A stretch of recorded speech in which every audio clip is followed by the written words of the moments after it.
আসসালামু আলাইকুম। Hello everyone, welcome back to my channel. This is Marjia daily blog থেকে বলছি। কেমন আছেন সবাই? আশা করি সবাই ভালো আছেন। আমিও আল্লাহর রহমতে অনেক ভালো আছি। তো প্রতিদিনের মতো আজকেও একটি নতুন ডেইলি ব্লগ নিয়ে চলে আসলাম আপনাদের মাঝে।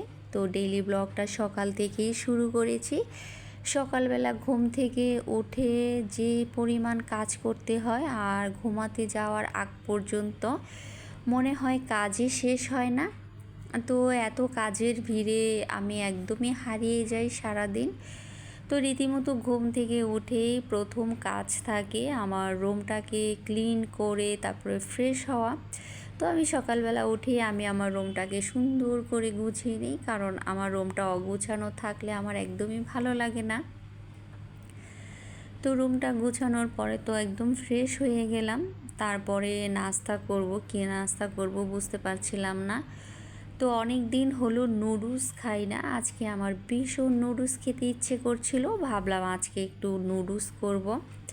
তো আজকে তেমন কোনো সবজি দিও না, আজকে শুধু চিকেন আর ডিম দিয়ে একটু মশলা দিয়ে একটা নুডলস করে ফেলবো, সাথে একটু টমেটো দিব। তো এগুলো করতে তো একটু সময় লাগবে আর ক্ষুধাও লেগে গিয়েছে, তখন আর কি করব। তারপরে তো ফ্রেশ ট্রেশ হয়ে একটুখানি ফ্রুটস নিয়ে নিলাম, ভাবলাম যে সকালবেলা আগে ফ্রুট সালাডটা খেয়ে তারপরে একটুখানি নাস্তা বানাবো। তো রীতিমতো আমি ডিম সিদ্ধ বসিয়ে দিলাম, তারপরে তো আমি ফ্রুট সালাদ করে নিলাম। তো খাওয়ার পরে তারপর আস্তে ধীরে গেলাম আমি নাস্তাটা করার জন্যে। তো যেহেতু সালাদ খেয়েছি তাই আর ওইভাবে ফ্রুটস নেই নাই, তারপরও হচ্ছে কলা নিয়ে নিলাম, তারপরে চা বানিয়ে নিলাম, আর নিয়ে নিলাম হচ্ছে গিয়ে নুডলস, তারপরে মিষ্টি, আর হচ্ছে গিয়ে পাউরুটি। তো এগুলো খাওয়া দাওয়ার পরে বসে আছি, এর মধ্যে আপুদের ভিডিও দেখছি। কিন্তু আমার আজকে একদমই কাজ করতে ইচ্ছে করছে না, আমার সব কাজেই প্রচুর বিরক্ত লাগছে। মানে আমার কাছে মনে হচ্ছে যে আমি যদি শুধু খেতাম, ঘুমাতাম আর ঘুরতে যেতে পারতাম তাহলে আমার খুবই ভাল লাগতো। তো আমি বসেই আছি, আমার মাও কিছু করছে না, ভাবছে আমি তো ভিডিও করি, আবার না বাসায় কোন অঘটন লাগিয়ে দেই চিকলাচিকলি করি, মানে করে ফেললে। তারপরে মা বলে যে কি করার তাড়াতাড়ি কর, রান্না বসাতে হবে। তো আমি বলছি মা আমার আজকে একদমই ভাল লাগতেছে না, আজকে আমি কোনো কাজ করব না, আমি শুধু আজকে দুপুরবেলা রান্না বান্না হলে খাবার টাবার খাওয়া, আমার আর কোনো কাজই করতে ভাল লাগতেছে না। তখন আমার মা বলল যে আচ্ছা ঠিক আছে, তাহলে আর কাজ করতে হবে না। তো অলরেডি মা দুপুরবেলা রান্না করে ফেললো, দুপুরবেলা গরুর মাংস রান্না করেছে আর হচ্ছে পেঁয়াজ দিয়ে ডিম বোনা করেছে, তার সাথে মুরগির মাংস। এই মুরগির মাংসটা রাতেরই ছিল, ওটা গরম করে নিয়েছি।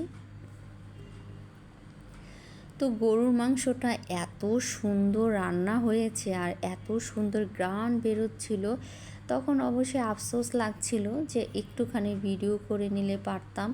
কিন্তু আমার কাছে না আজকে একদমই কাজ করতে ইচ্ছাই করছে না, আমার কাছে মনে হচ্ছে আমি শুধু বসে থাকবো। তারপরে তো কাজ টাজ করে মাই সব কিছু করলো, আমি খাবারও পরিবেশন করিনি, কিচ্ছু করিনি, আমি জাস্ট হচ্ছে গিয়ে আর রান্না বান্না সব কিছু হয়েছে ওইভাবেই ভিডিও করে নিলাম। তারপর তো মা খাবার দিয়ে দিল টেবিলে, সুন্দর করে খেয়ে নিলাম। খাওয়া দাওয়ার পরে একটু বসে আছি, এর মধ্যে অনেক আপুদের ভিডিও দেখলাম। তো পেঁপে এনেছিল, পেঁপে যেহেতু শেষ হয়ে গিয়েছে তাই পেঁপে এনেছে, তারপরে দুইটা পেঁপে কেটে নিলাম। আসলে কাটার পরে আর ভিডিও করতে ইচ্ছে করছিল না, জাস্ট খেয়ে নিলাম। তারপর খাওয়া দাওয়ার পরে সন্ধ্যার দিকে আপু বলছিল বের হ, আজকে রাতের বেলা বাহিরে খাওয়া দাওয়া করব সবাই। তো আমি আর আমার মা বের হয়ে গেলাম, এর মধ্যে হচ্ছে গিয়ে আপু বের হয়েছে। তো আপু একটু ঘোরাফেরা করলো, আমিও সাথে ঘোরাফেরা করলাম। তারপরে হচ্ছে খাবার খেতে বসে পড়লাম, রাতের খাবারটা। তো রাতে খাবারে ছিল চিকেন তেহারি অর্ডার দিয়েছে, আর হচ্ছে গিয়ে একটা ডিম ছিল, মানে চিকেন বিরিয়ানি যেটা, তো সেটা অর্ডার দিল।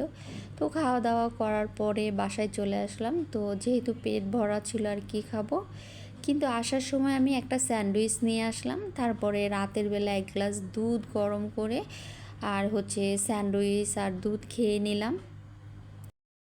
তো এভাবেই আজকে সারাটা দিন শেষ করলাম। আজকেই একটা দিন গিয়েছে যে আমার কোনো কাজই করতে ইচ্ছে করে নাই, আমি কোনো কাজই করি নাই আজকে। পরে রাতের বেলা মনে হচ্ছিল যে একটু ভিডিও করলে পারতাম, ভিডিও করতেও ভালো লাগে না, আবার না করলেও ভালো লাগে না, এমন একটা অবস্থা হয়েছে। এটা মনে হয় নেশা হয়ে গিয়েছে, এখন না পারি ছাড়তে, না পারি করতে, এমন একটা অবস্থা। তো খারাপ লাগা ভালো লাগা সব কিছু মিলিয়েই মানুষের জীবন, এর মধ্যেই মানুষকে চলতে হয়। তো এই তো ছিল আজকে সারাদিনের ডেইলি ব্লগ। তো সবাই ভালো থাকবেন, সুস্থ থাকবেন, আবার নতুন কোনো দিন নতুন কোনো ডেইলি ব্লগ নিয়ে চলে আসবো আপনাদের মাঝে। ওই পর্যন্ত সবাইকে আল্লাহ হাফেজ।